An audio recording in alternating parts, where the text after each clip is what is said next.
ओम अज्ञानतिमिरान्धस्य ज्ञानाञ्जनशलाकया चक्षुरुन्मिलितं येन तस्मै श्रीगुरुवे नमः।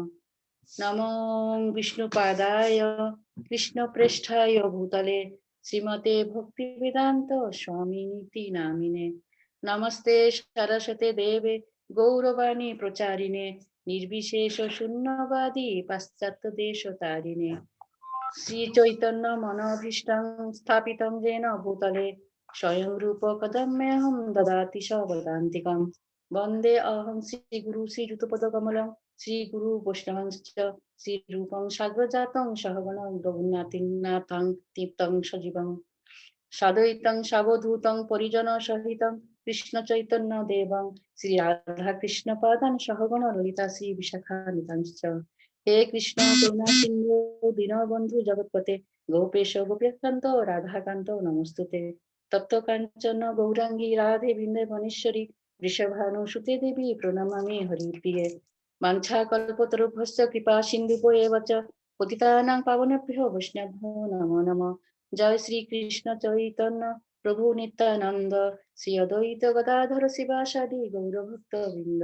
हरे कृष्ण कृष्ण कृष्ण हरे हरे हरे राम राम राम हरे हरे। जय श्री प्रभुपाद जय श्री गुरुदेव।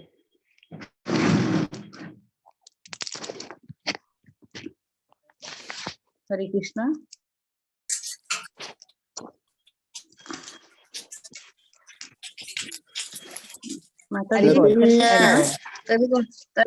खाली कौन माने श्लोकटा पढ़िया पड़िबो ना खाली ट्रांसलेशन?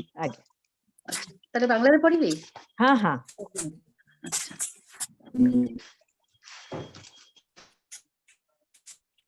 बाकी मन को रिक्वेस्ट काइंडली म्यूट करि नियंतु। धृतराष्ट्र प्रथम श्लोक माने प्रथम अध्यायर विषाद जोग आउ तार प्रथम श्लोकर अनुवाद। धृतराष्ट्र जिज्ञासा करलेन, हे संजय, धर्मक्षेत्रे युद्ध करार मानसे समवेत हয়ে আমার পুত্র এবং পাণ্ডুর পুত্রেরা তারপর কি করলো? দ্বিতীয় শ্লোকে অনুবাদ। সঞ্জয় বললেন, হে রাজন, পাণ্ডবদের সৈন্যসজ্জা দর্শন করে রাজা দুর্যোধন দ্রোণাচার্যের কাছে গিয়ে বললেন,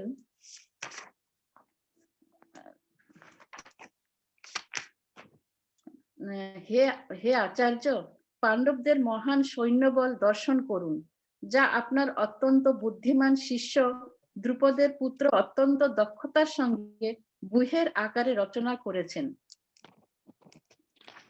4:6 অনুবাদ।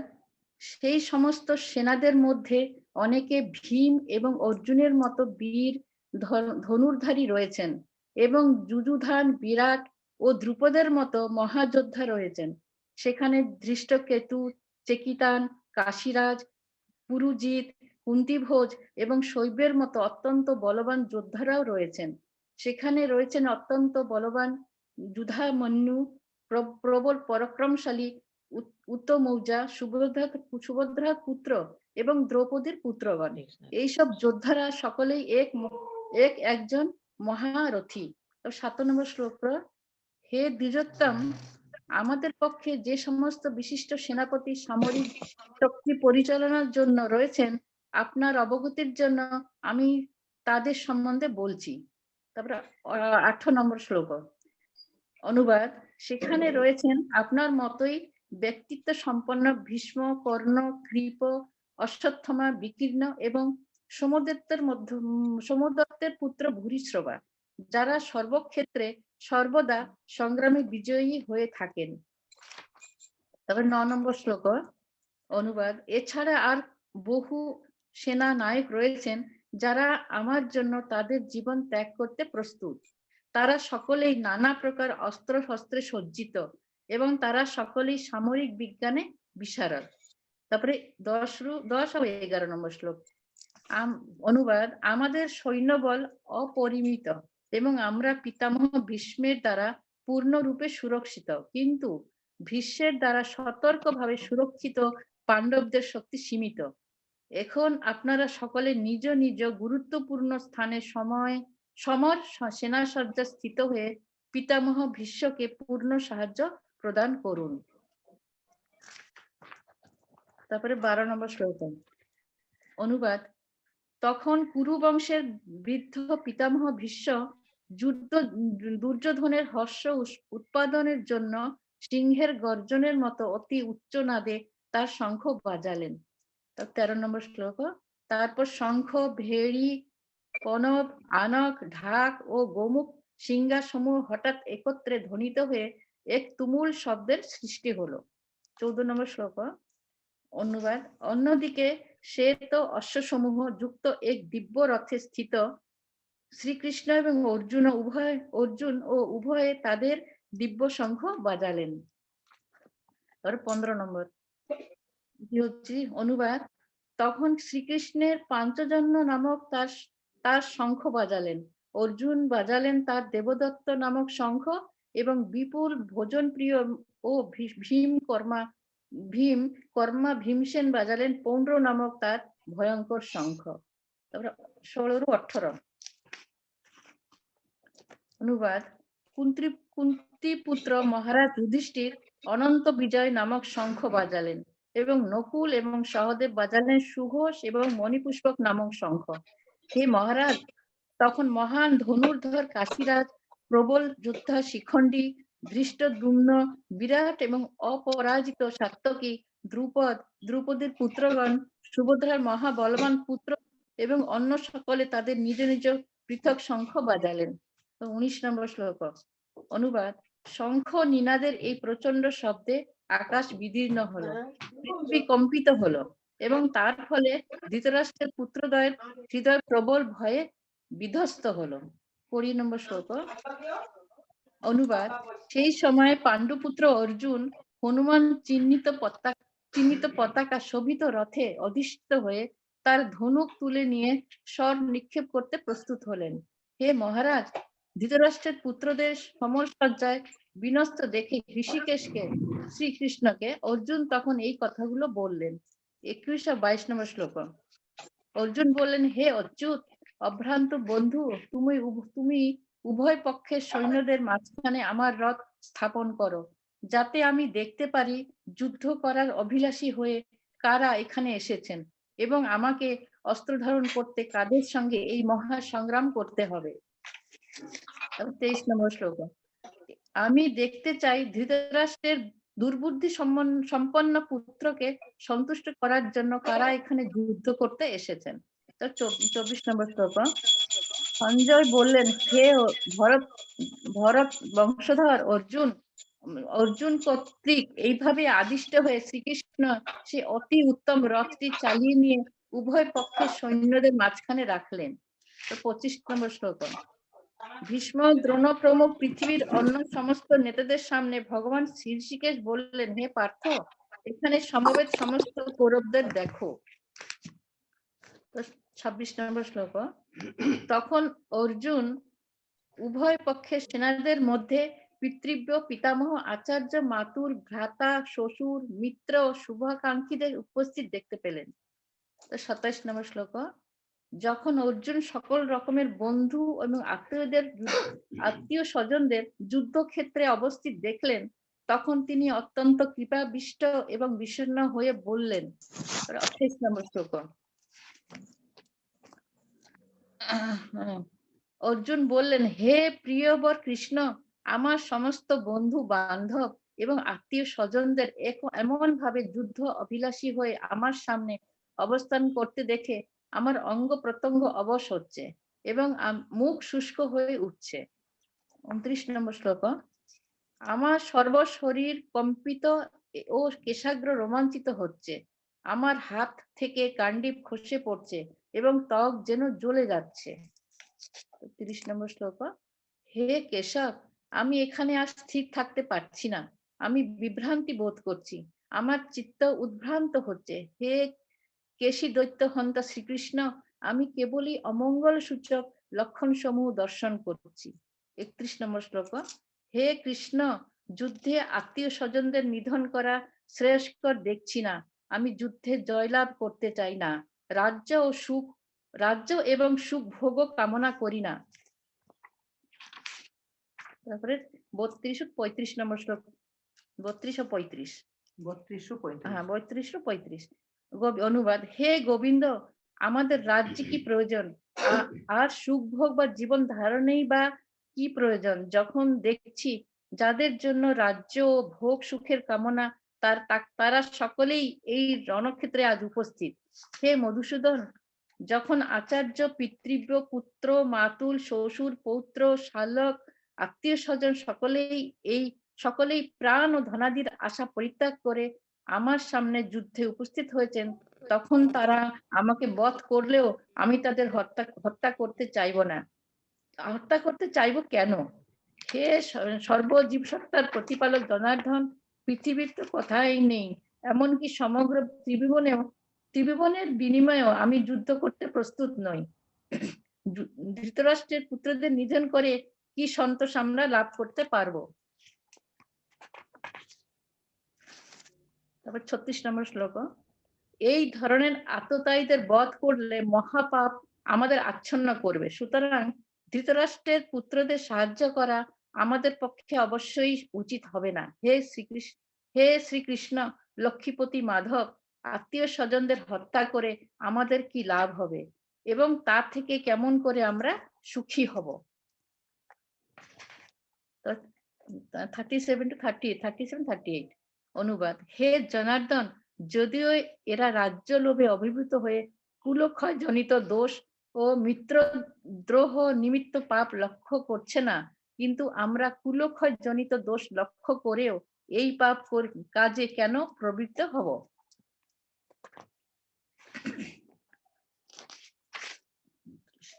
39 শ্লোক।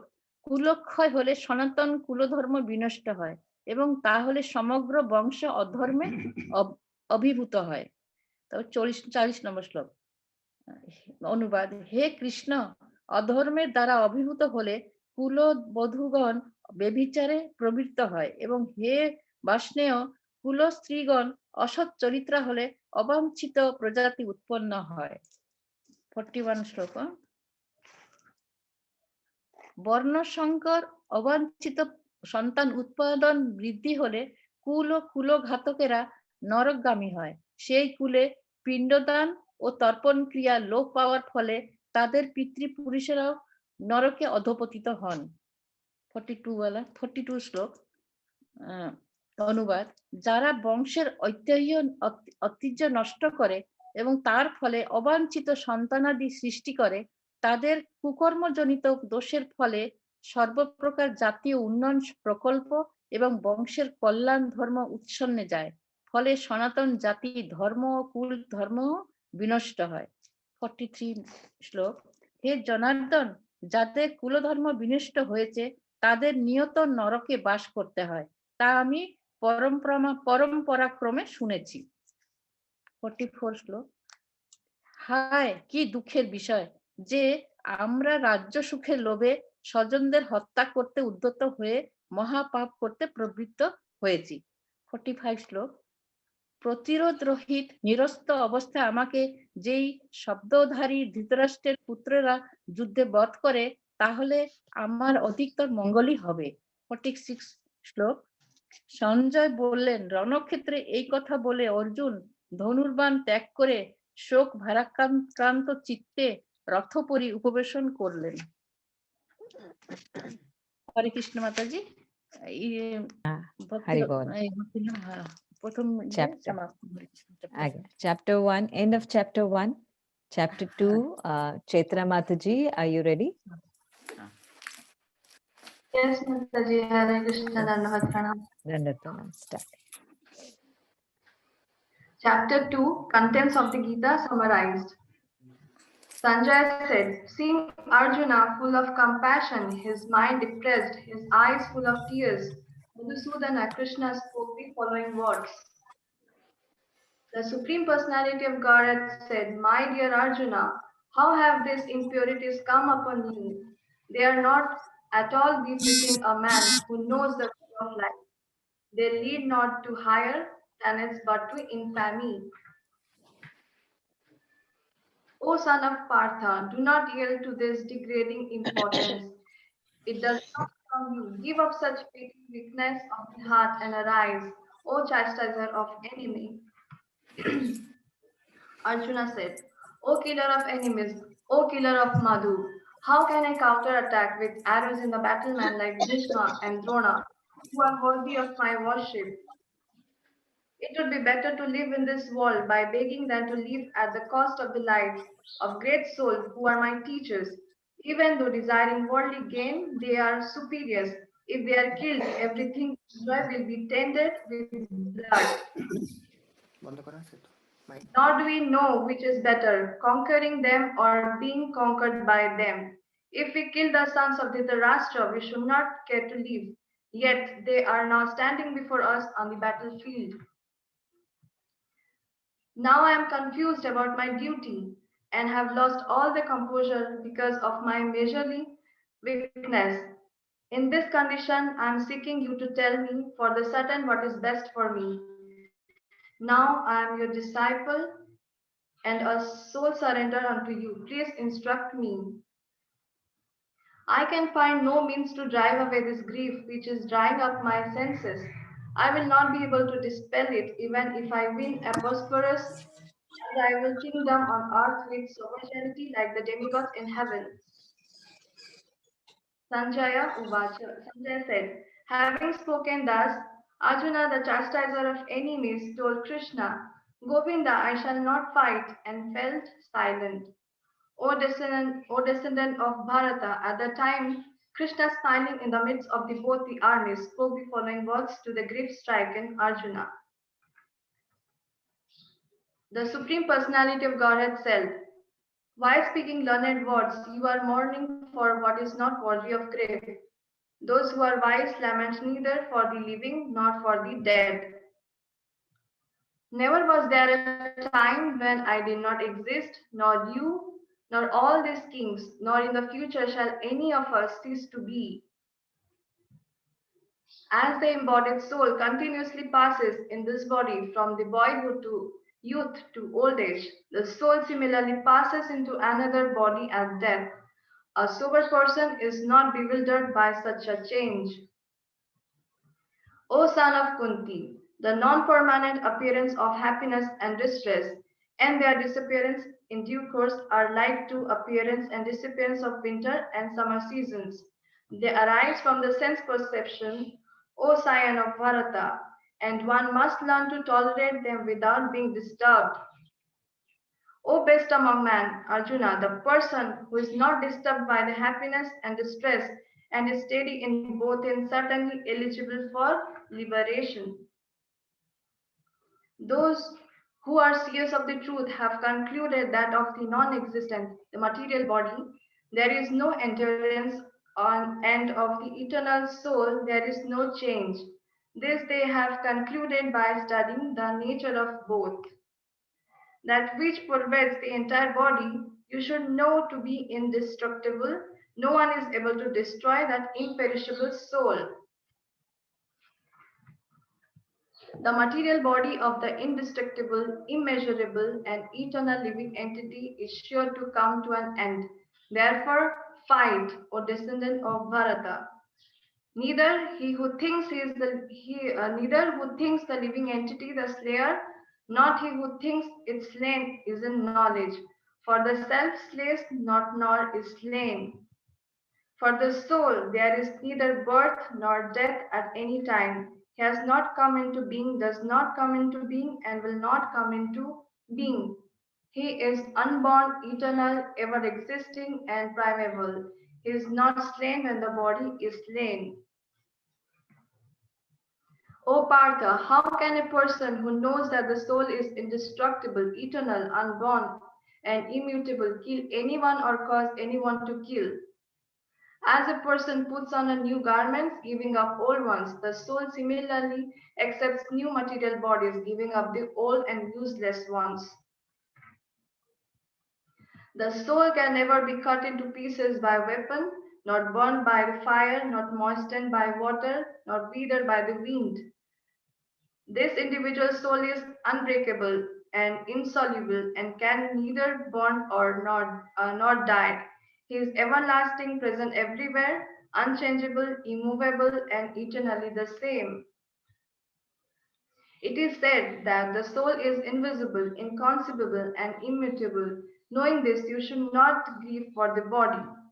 If, however, you think that the soul, the symptoms of life, will always be born and die forever, you still have no reason to lament, O mighty armed. Who has taken his birth is sure to die, and after death, one is sure to take birth again. Therefore, in the unavoidable discharge of your duty, you should not lament. All created beings are unmanifest in their beginning, manifest in their interim state, and unmanifest again when annihilated. So, what need is there for lamentation? Some look on soul as amazing, some describe him as amazing, and some hear from him as amazing, while others, even after hearing about him, cannot understand him at all. O descendant of Bharata, he who dwells in the body can never be slain. Therefore, you need not grieve for any living being. Considering your specific duty as Kshatriya, you should know that there is no better engagement for you than fighting on religious principles, and so there is no need for hesitation. O Partha, happy are the Kshatriyas to whom such fighting opportunities come unsought, opening for them the doors of the heavenly planets. If, however, you do not perform your religious duty of fighting, then you will certainly incur sins for neglecting your duties and thus lose your reputation as a fighter. People will always speak of your infamy, and for a respectable person, dishonor is worse than a death.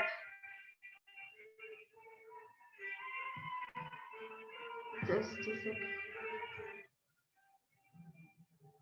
The great generals who have highly esteemed your name and fame will think that you have left the battlefield out of fear only, and thus they will consider you insignificant.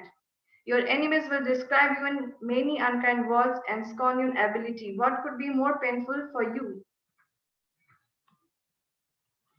O son of Kunti, either you will be killed on the battlefield and attain the heavenly planets, or you will conquer and enjoy earthly kingdom. Therefore, get up with determination and fight.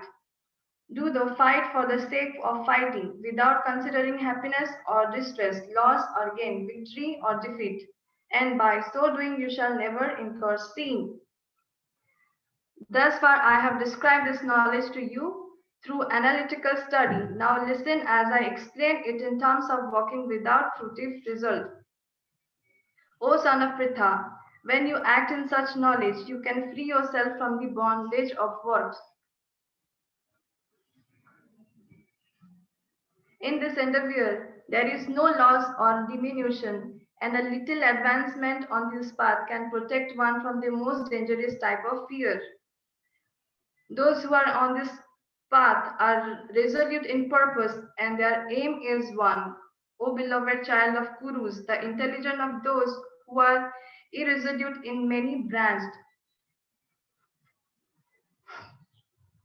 Men of small knowledge are very much attached to the flowery words of the Vedas, which recommended various fruitive activities for elevation to heavenly planets, resultant good birth, power, and so forth. Being desirous of self-gratification and opulent life, they say that there is nothing more than this. In the minds of those who are too attached to sense enjoyment and material opulence, and who are bewildered by such things, the resolute determination for devotional service to the Supreme Lord does not take place. The Vedas deal mainly with the subject of three modes of material nature. O Arjuna, become transcendental to these three modes. Be free from all the duties and from all anxieties for gain and safety, and be established in the self. All purposes served by a small well can at once be served by a great reservoir of water. Similarly, all the purposes of the Vedas can be served to one who knows the purpose behind them. You have a right to perform your prescribed duty, but you are not entitled to the fruits of the action. Never consider yourself the cause of results of your activities, and never be attached to not doing your duty. Perform your duty equipoised, O Arjuna, abandoning all attachment to success or failure. Such equanimity is called yoga. O Dhananjaya, keep all abominable activities far distant by devotional service, and in that consciousness surrender unto the Lord. Those who want to enjoy the fruits of their work are misers. A man engaged in devotional service rids himself of both good and bad reactions even in this life. Therefore, strive for yoga, which is the art of all work. By thus engaging in devotional service to the Lord, great sages or devotees free themselves from the result of work in the material world. In this way, they become free from the cycle of birth and death and attain the state beyond all miseries. By going back to Godhead, when your intelligence has passed out the dense forest of delusion, you shall become indifferent to all that has been heard and all that is to be heard. When your mind is no longer disturbed by the flowery language of the Vedas, when it remains fixed in the trance of self-realization, then you'll have attained the divine consciousness. Arjuna said, O Krishna, what are the symptoms of one whose consciousness is thus merged in transcendence? How does he speak and what is his language? How does he sit? How does he walk? The Supreme Personality of Godhead said, O Partha, when a man gives up all the varieties of desire for sense gratification which arise from mental concoction, and when his mind, thus purified, finds satisfaction in the self alone, then he is said to be in pure transcendental consciousness. One who is not disturbed in the mind even amidst of the threefold miseries, or elated when there is happiness, and who is free from attachment, fear, and anger is called sage of steady mind. In the material world, one who is unaffected by whatever good or evil he may obtain, neither praising it nor despising it, is firmly fixed in perfect knowledge. One who is able to withdraw his senses from sense object as the tortoise draws its limbs within the shell is firmly fixed in perfect consciousness. Though the embodied soul may be restricted from sense enjoyment, the taste for sense object remains. But ceasing thus engagement by experiencing a higher taste, he is fixed in consciousness. The senses are so strong and impetuous, O Arjuna, they are forcibly carry away the mind even of a man discrimination who is endeavoring to control them. One who restrains his senses, keeping them under full control, and fixes his consciousness upon me, is known as a man of steady intelligence. While contemplating the objects of the senses, a person develops attachment for them, and from such attachment, lust develops, and from lust, anger arises. From anger, complete delusion arises, and from delusion, bewilderment of memory. When memory is bewildered, intelligence is lost. And when intelligence is lost, one falls down again into the material pool. But a person free from all attachment and aversion and able to control his senses through regulative principles of freedom can obtain the complete mercy of the Lord. For one thus satisfied in Krishna consciousness, the threefold miseries of material existence exist no longer. In such satisfied consciousness, one's intelligence is soon well established. One who is not connected with Supreme in Krishna consciousness can have neither transcendental intelligence nor a steady mind. without which there is no possibility of peace. And how can there be any happiness without peace? As the storm drifts away on the water, even one of the roaming senses on which the mind focuses can carry away a man's intelligence. Therefore, O mighty armed, one whose senses are restrained from their object is certainly of a steady intelligence. What is the night for all beings is the time of awakening for the self-controlled, and the time of awakening for all living beings is night for the introspective sage. A person who is not disturbed by the in, incessant flow of desires that enter like rivers into the ocean, which is ever being filled but is always still, can alone achieve peace, and not the man who strives to satisfy such desires. A person who has given up all desires for sense gratification, who lives free from desires, who has given up all senses of proprietorship and is devoid of false ego, he alone can attain real peace. That is the way of the spiritual and godly life, after attaining which a man is not bewildered. If one is thus situated even at the hour of death, one can enter into the kingdom of God. Thus end the Bhakti Vedanta purports for the second chapter of Srimad Bhagavad Gita in the matter of its content. Hare Krishna. Hare Krishna. Chapter 3, Priyanka Mataji. Hare Krishna Mataji, Danvat Pranam. Yeah. Mataji, am I audible? Yes, yes.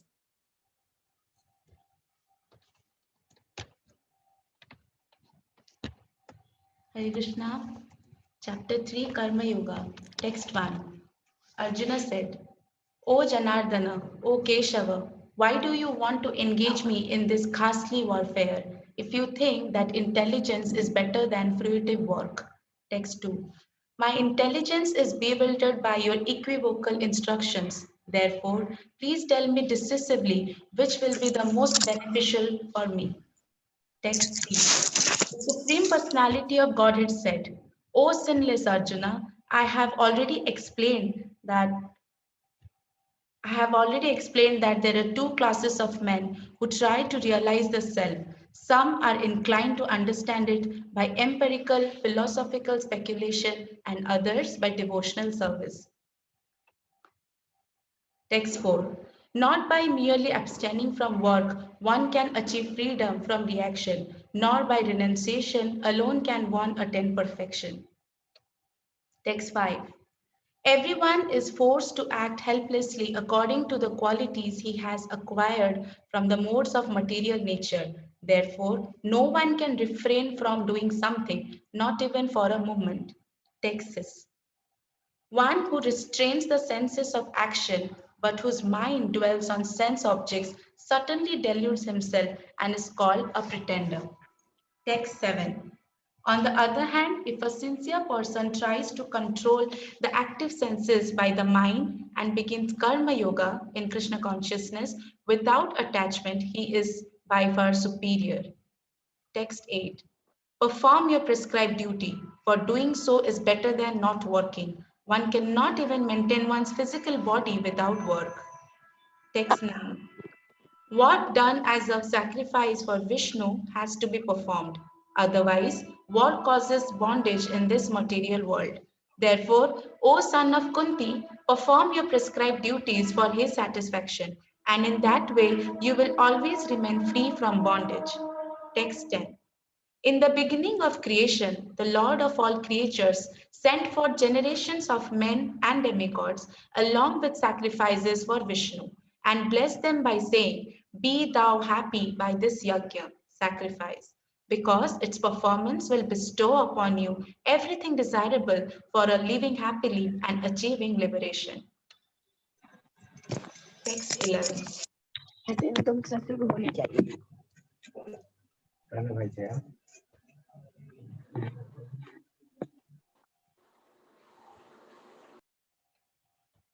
Text 11.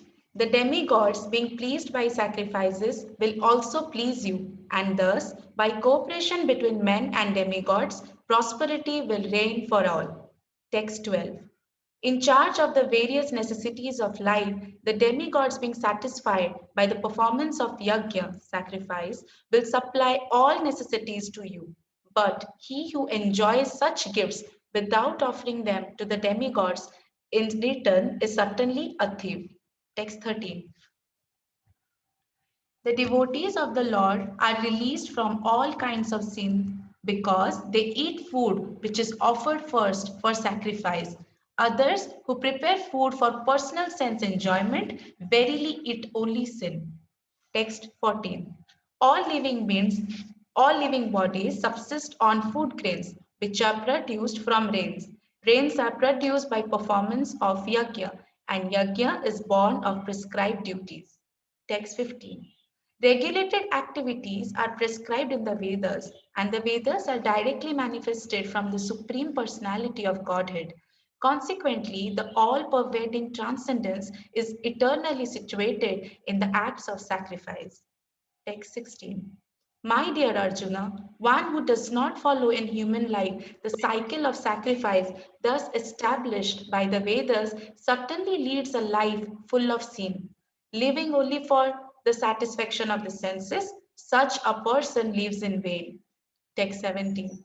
But for one who takes pleasure in the self, whose human life is one for self realization, and who is satisfied in the self only, fully satiated, for him there is no duty. Text 18. A self realized man has no purpose to fulfill in the discharge of his prescribed duties, nor has he any reason not to perform such work, nor has he any need to depend on any other living being. Text 19.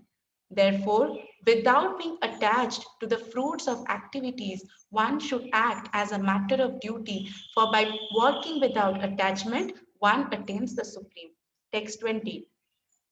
Kings such as Janaka attain perfection solely by performance of prescribed duties. Therefore, just for the sake of educating the people in general, you should perform your work. Text 21. Whatever action a great man performs, common men follow, and whatever standards he sets by exemplary acts, all the world pursues. Text 22. O son of Pritha, there is no work prescribed for me within all the three planetary systems, nor am I in want of anything, nor have I a need to obtain anything, and yet I am engaged in prescribed duties. Text 23. For if I ever failed to engage in carefully performing prescribed duties, O Partha, certainly all men would follow my path. Text 24. If I did not perform prescribed duties, all these worlds would be put to ruination. I would be the cause of creating unwanted population, and I would thereby destroy the peace of all living beings. Text 25.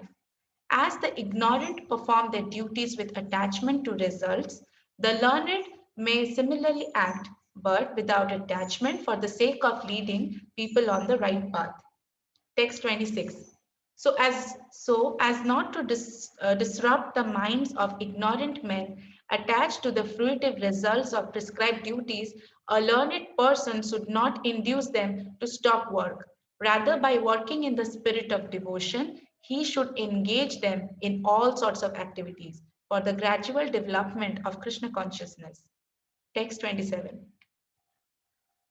The spirit soul, bewildered by the influence of false ego, thinks himself the doer of activities that are in actuality carried out by the three modes of material nature. Text 28.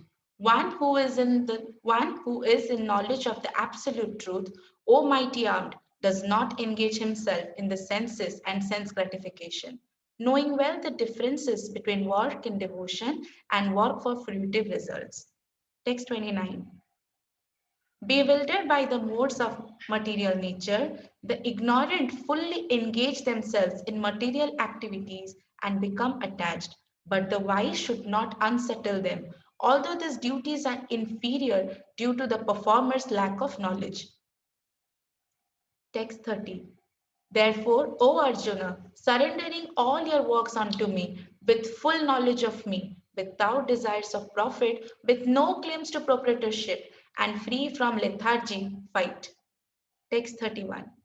Those persons who execute their duties according to my injunctions and who follow this teaching faithfully without envy before free from the bondage become free from the bondage of fruitive actions. Text 32. But those who, out of envy, disregard these teachings and do not follow them regularly are to be considered bereft of all knowledge, befooled, and ruined in their endeavors for perfection. Text 33. Even a man of knowledge acts according to his own nature, for everyone follows the nature he has acquired from the three modes. What can repression accomplish? Text 34. There are principles to regulate attachment and aversion pertaining to the senses and their objects. One should not come under the control of such attachment and aversion because they are stumbling blocks on the path of self-realization. Text 35.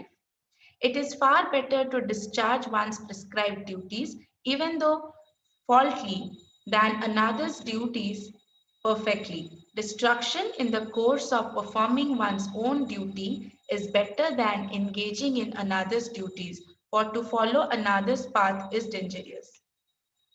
Text 36. Arjuna said, O descendant of Vrishni, by what is one impelled to sinful acts, even unwillingly, as if engaged by force? Text 37. The Supreme Personality of Godhead said, it is lust only, Arjuna, which is born of contact and the material mode of passion and later transformed into wrath, and which is the all-devouring sinful enemy of this world. Text 38. As fire is covered by smoke, as a mirror is covered by dust, or as the embryo is covered by the womb, the living entity is similarly covered by the different degrees of this lust. Text 39. Thus, the wise living entity's pure consciousness becomes covered by his eternal enemy in the form of lust, which is never satisfied and which burns like a fire. Text 40. The senses, the mind, and the intelligence are the sitting places of this lust. Through them, lust covers the real knowledge of the living entity and bewilders him. Text 41. Therefore, O Arjuna, best of the Bharatas, in the very beginning, curb this great symbol of sin, lust, by regulating the senses and slay this destroyer of knowledge and self-realization. Text 42. The working senses are superior to dull matter. Mind is higher than the senses. Intelligent is still higher than the mind. And he, the soul, is even higher than the intelligence. Text 43. Thus, knowing oneself to be transcendental to the material senses, mind and intelligence, O mighty armed Arjuna, one should steady the mind by deliberate spiritual intelligence, Krishna consciousness, and thus by spiritual strength conquer this insatiable enemy known as lust. Thus ends the Bhakti Vedanta purpose to the third chapter of the Srimad Bhagavad Gita in the matter of Karma Yoga, or the discharge of one's prescribed duty in Krishna consciousness. Hare Krishna.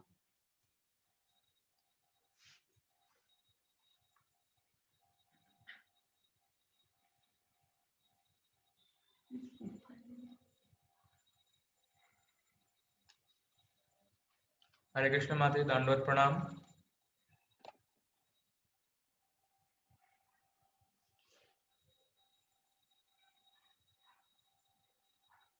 Hare Krishna, am I audible?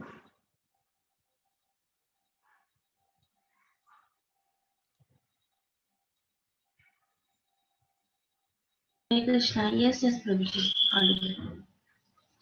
Mataji, shall I start? Yeah, Hare Krishna. Please start. Okay.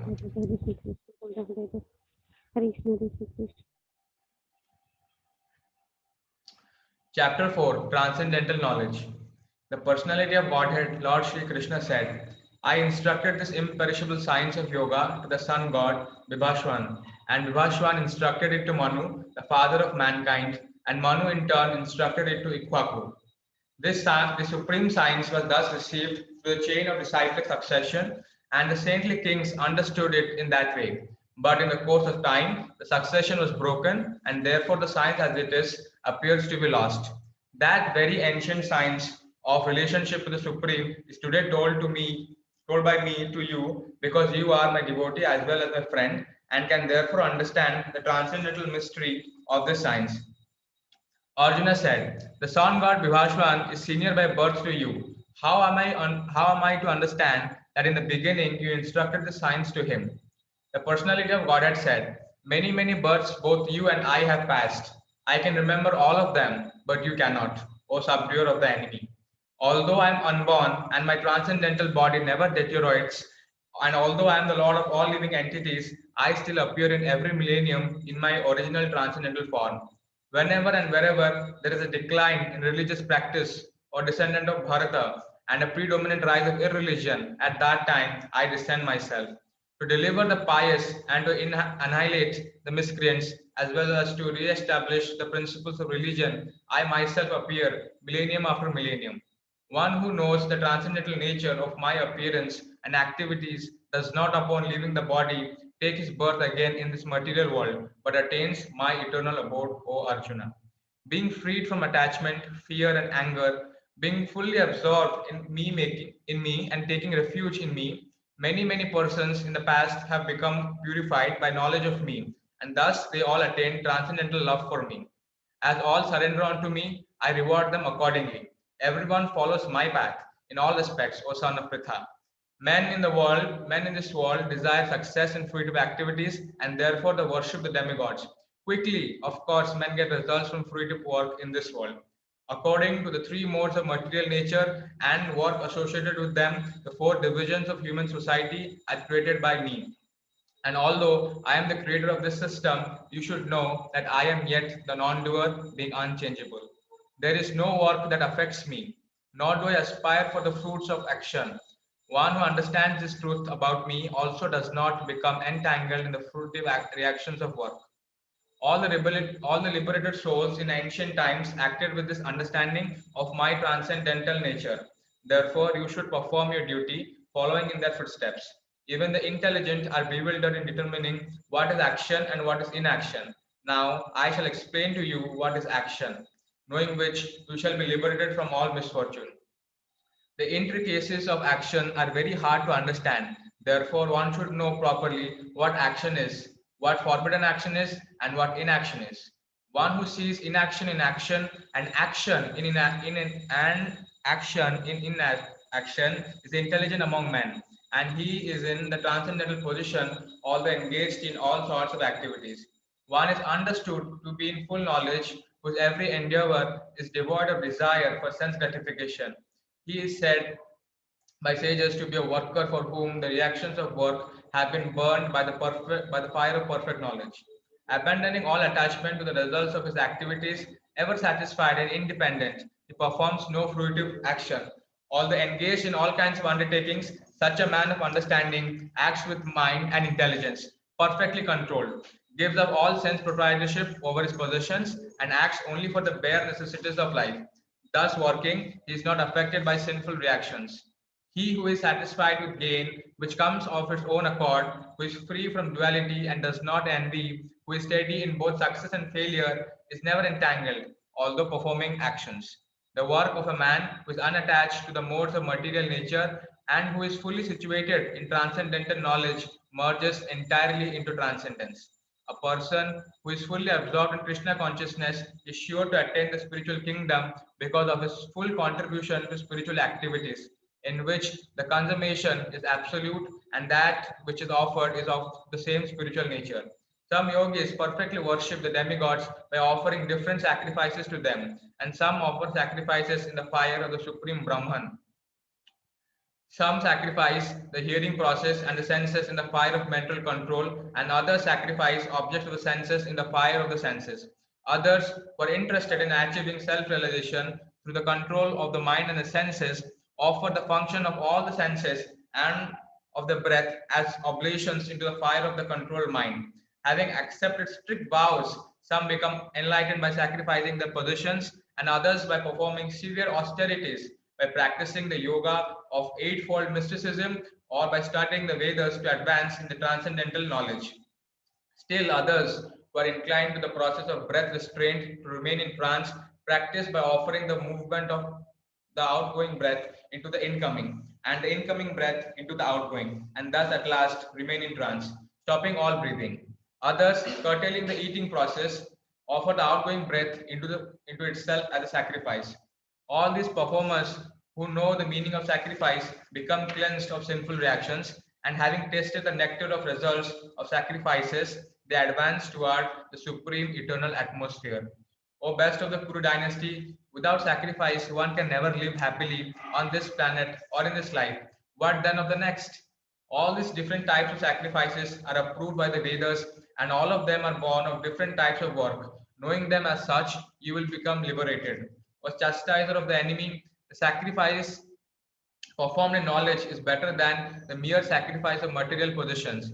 After all, O son of Pritha, all sacrifices of work culminate in transcendental knowledge.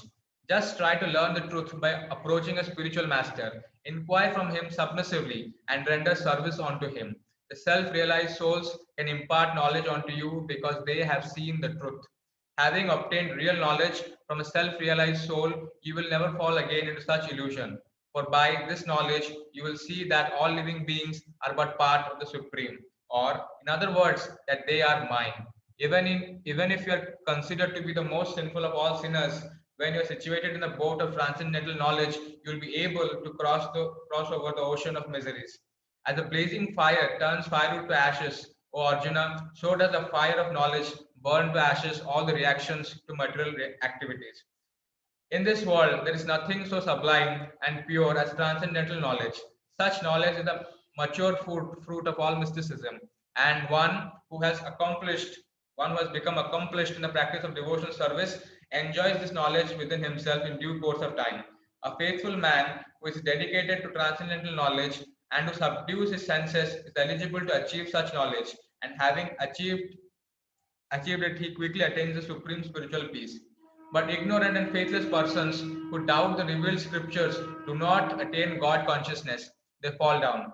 For doubting soul, there is happiness neither in this world nor in the next. One who acts in devotional service, renouncing the fruits of his actions, and whose doubts have been destroyed by transcendental knowledge, is situated factually in the self.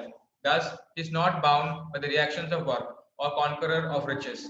Therefore, the doubts which have arisen in your heart out of ignorance should be slashed by the weapon of knowledge. Armed with yoga or Bharata, stand and fight. Thus end the Bhaktivedanta purpose of the 4th chapter of Srimad Bhagavad Gita, the matter of transcendental knowledge.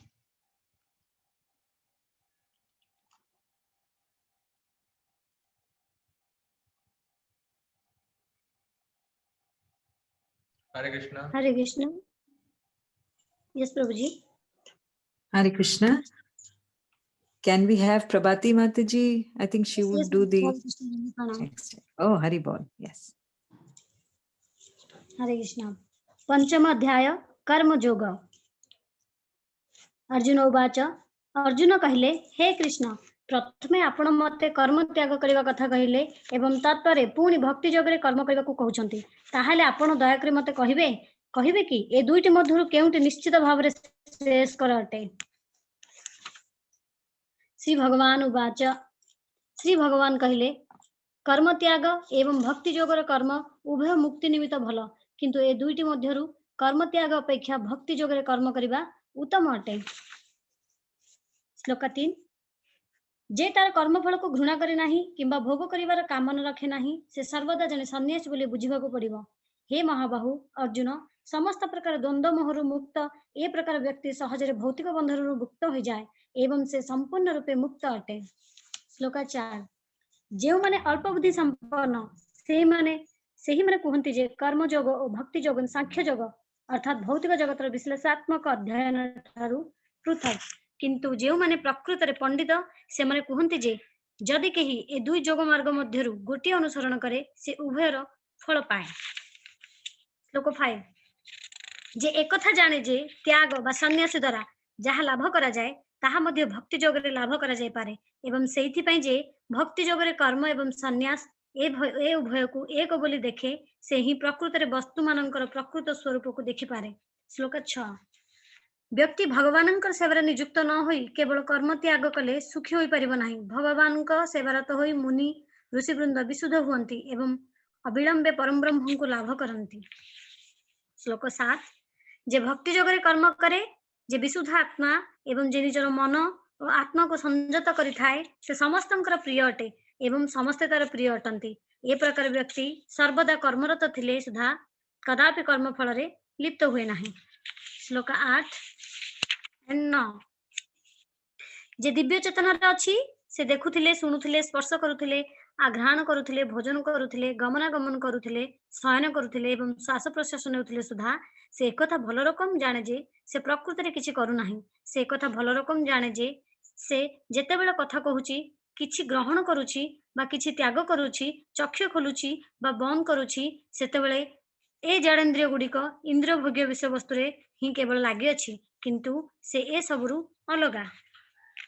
श्लोक 10 जो व्यक्ति भगवान निर्भर करे बा कर्मर फल भगवान को अर्पण कर अनासक्त भाव कर्म करे से पाप कर्मर प्रतिक्रिया भोग करे नाही। पद्मपत्र जल मध्य थिले सुधा जेपरी जल ताकू स्पर्श करि पारे नाही सेही परी कृष्ण चेतनशील व्यक्ति को पाप कर्मर प्रतिक्रिया स्पर्श करि पारे नाही।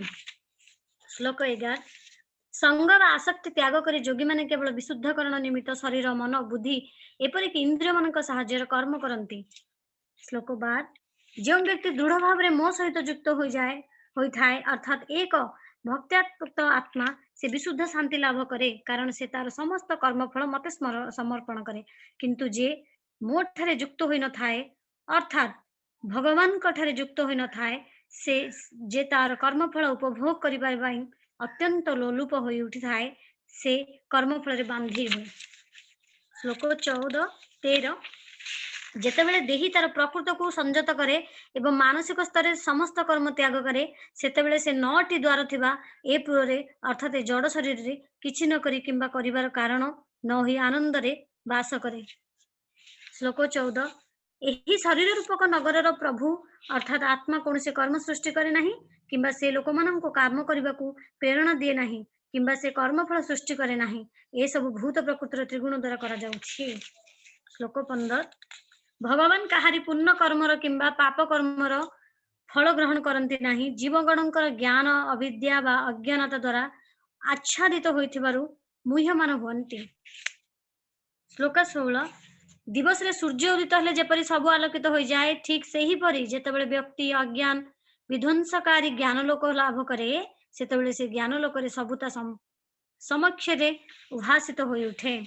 श्लोक 17 जेतेबेले व्यक्तिर मन बुद्धि श्रद्धा बा विश्वास एवं शरणागति भगवान ठारे स्थिर बा दृढ़ हो जाए सेतेबेले से पूर्ण ज्ञान बल रे संपूर्ण रूपे पाप विमुक्त हो जाए एवं एही परि भाव रे से सीधा मुक्ति पथरे पथिक हुए। श्लोक 18 एक विद्वान और विनय साधु प्रकृत ज्ञान बल रे ब्राह्मण गाभी हस्ती कुकुर एवं कुकुर मांस भोजी चंडाल को समदृष्टि रे देखंती।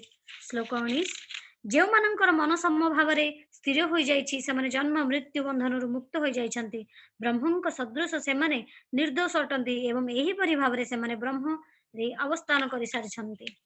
श्लोक 20 जो व्यक्ति प्रिय पदार्थ पाइले हृष्ट हुए नहीं किंबा अप्रिय पदार्थ पाइले क्षुब्ध हुए नहीं से स्थिर बुद्धि एवं भल भाव रे भगवत विज्ञान जानिछि और विमोहित नुहे से ब्रह्मस्तर बा दिव्य स्तर रे रहिछि बोली बुझिबाकू पड़िबो।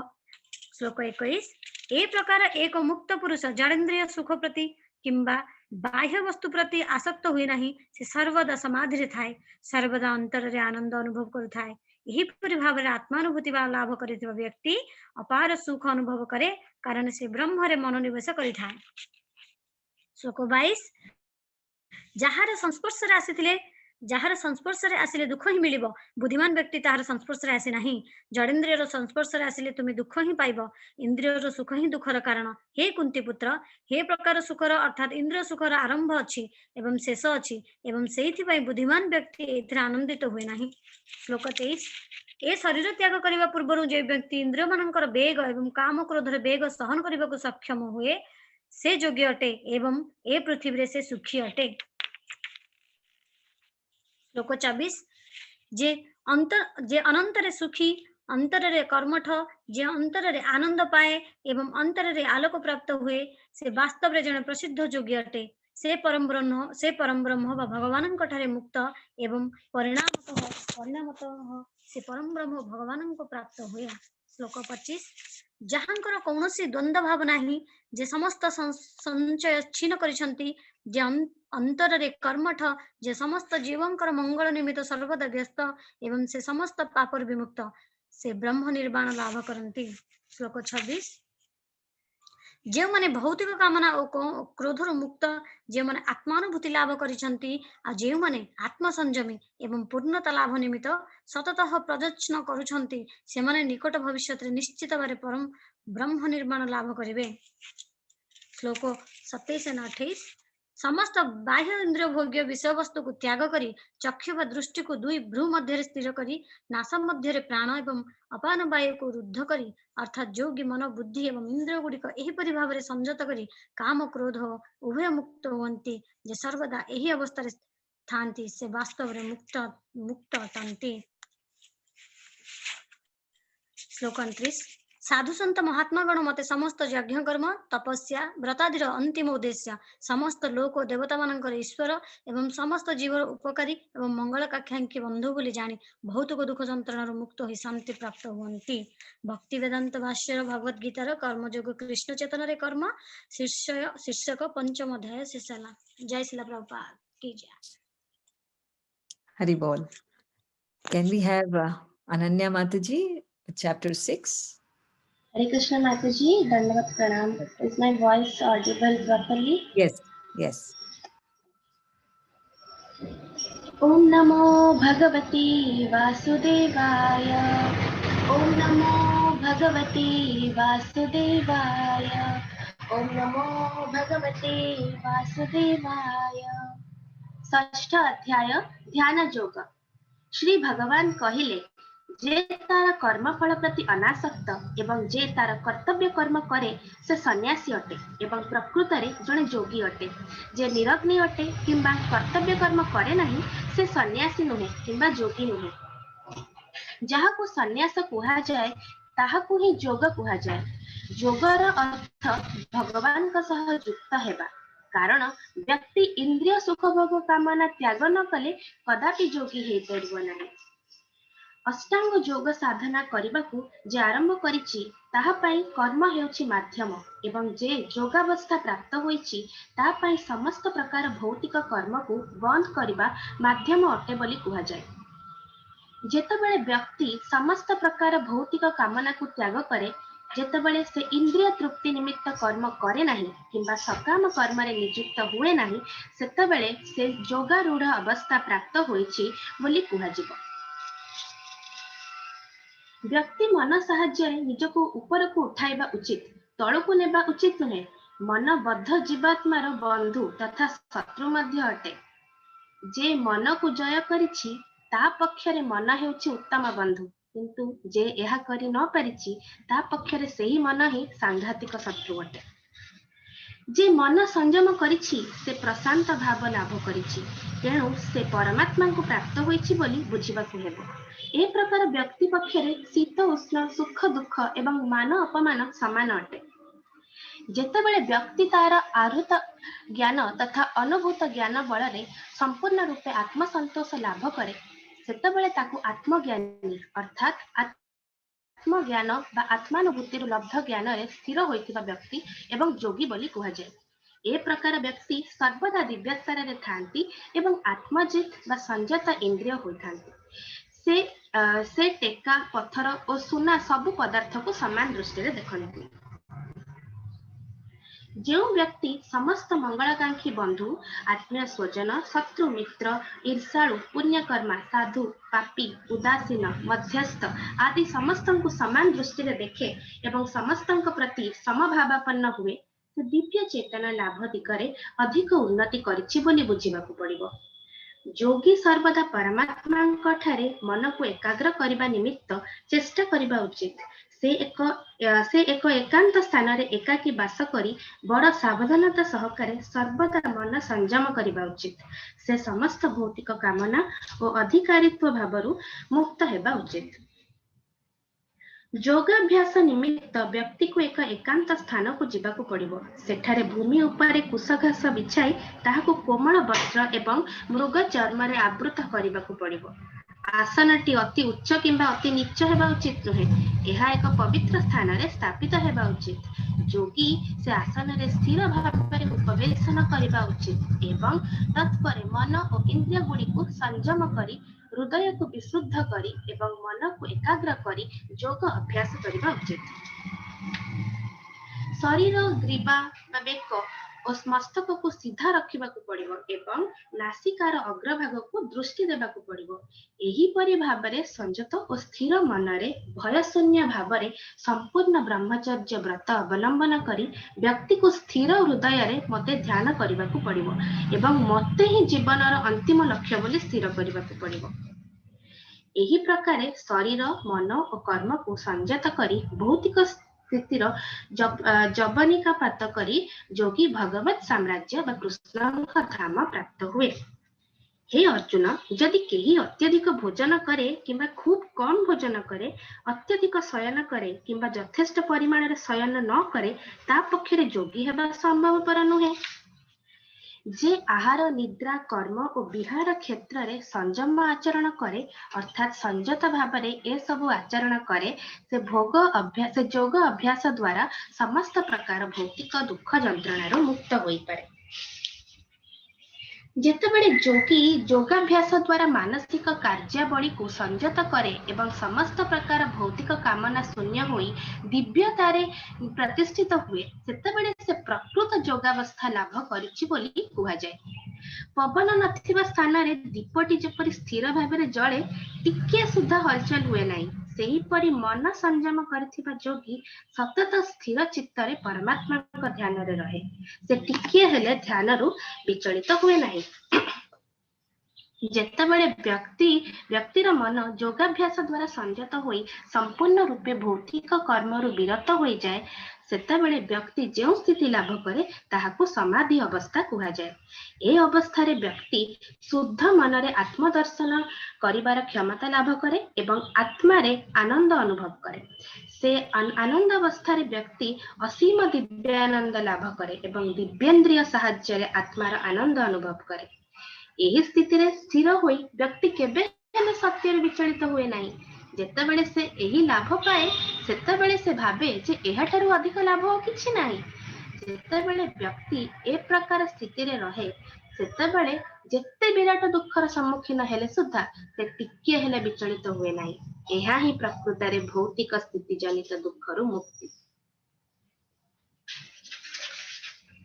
दृढ़ता और अखंड विश्वास सहकारे व्यक्ति योग साधन रे नियुक्त हेबा उचित। से मिथ्या अहंकार जात समस्त प्रकार भौतिक कामना को त्याग करबा उचित एवं एही परि भाबरे मन रे समस्त इंद्रियों को सबु दिगरु संयत करबा उचित।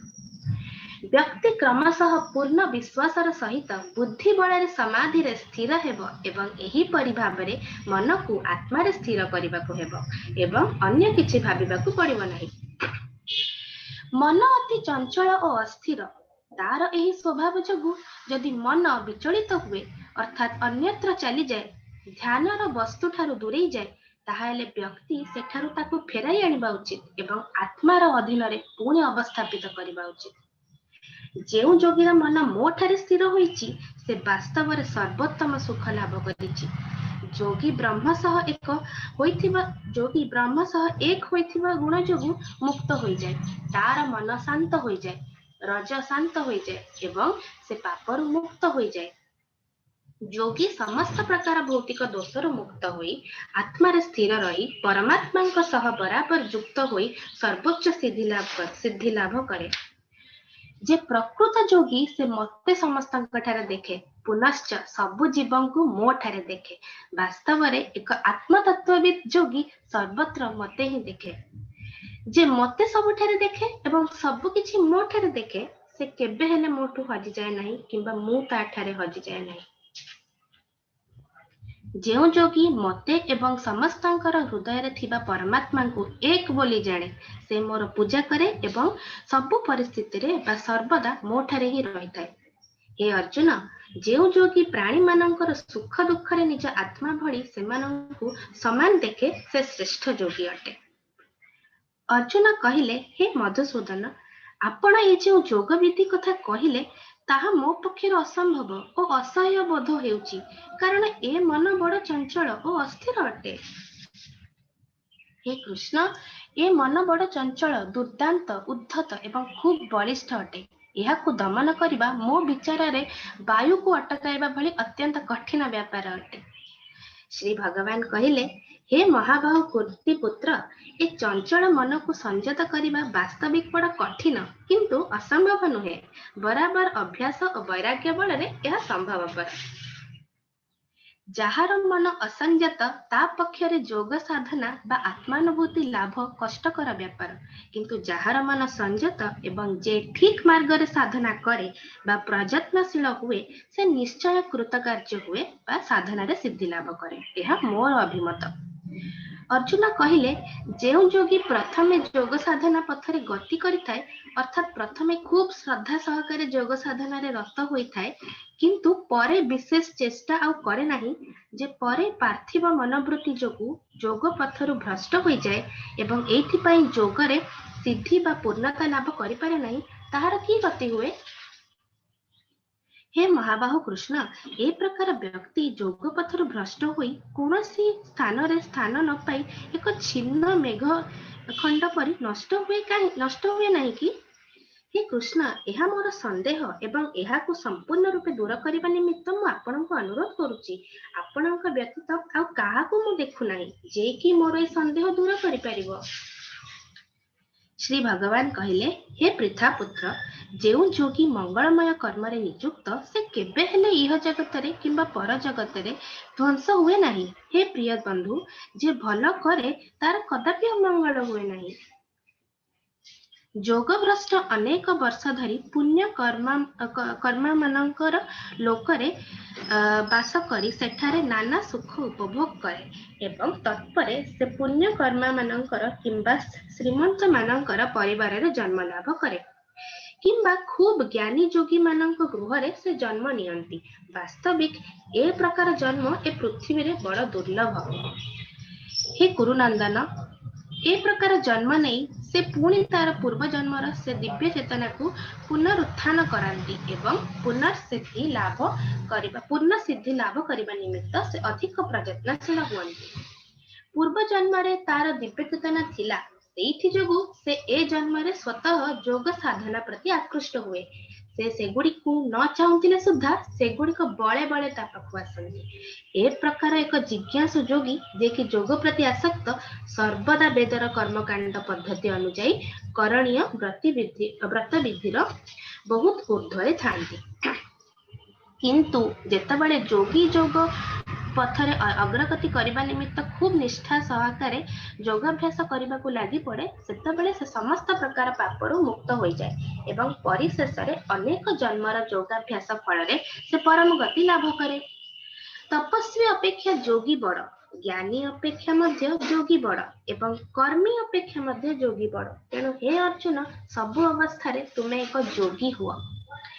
ଯୋଗୀ ମାନଙ୍କ ମଧ୍ୟରେ ଯେ ସର୍ବଦା ପୂର୍ଣ୍ଣ ବିଶ୍ୱାସର ସହିତ ମୋ ଠାରେ ଯୁକ୍ତ ହୋଇଥାଏ, ଦିବ୍ୟ ପ୍ରେମପୂର୍ଣ୍ଣ ସେବା କରି ମୋର ପୂଜା କରେ, ଯେ ସେ ଅତି ଘନିଷ୍ଠ ଭାବରେ ମୋ ସହିତ ଯୁକ୍ତ ହୋଇଥାଏ ବା ଯୋଗରେ ଥାଏ ଏବଂ ସେ ସର୍ବୋତ୍ତମ ଯୋଗୀ ଅଟେ। ଭକ୍ତି ବେଦାନ୍ତ ଭାଷ୍ୟର ଶ୍ରୀମଦ୍ ଭଗବତ ଗୀତାର ଧ୍ୟାନ ଯୋଗ ଶୀର୍ଷକ 6ଠ ଅଧ୍ୟାୟ ଶେଷ ହେଲା। Hare Krishna. Thank you so much, Haribol. and amaro jo decide heitila je ame karma yoga chapter 1 to 6 ka sariba, that is also over. So thank you so much. Aji, we have the privilege to have very senior devotees, Sankarshan Balaram Prabhuji and Sucharu Mataji. Hari Bol. And ete sundar starting aji hela Mahaprabhunkara, obviously Thakura jetal Mahaprabhu hike asile, he spread the Harinam in the Bengali language. So and that is why jetole mu dekhili Prabhuji Mataji achanti aji group re, so I thought that this is Mahaprabhu's blessing. So bahut sundar start hela amar program aji. Hari Bol. Thank you so much Prabhuji Mataji. Kali bhi ame ei time re rakhichu, ame bhakti yoga ta rakhichu kali chapter 7 to chapter 12. Sankarshan Balaram Prabhuji apan jodi chapter 7 ta karibe to bahut bhalo habo kali. Agya, thank you so much. Bengali re kariba Prabhuji. Hare Krishna.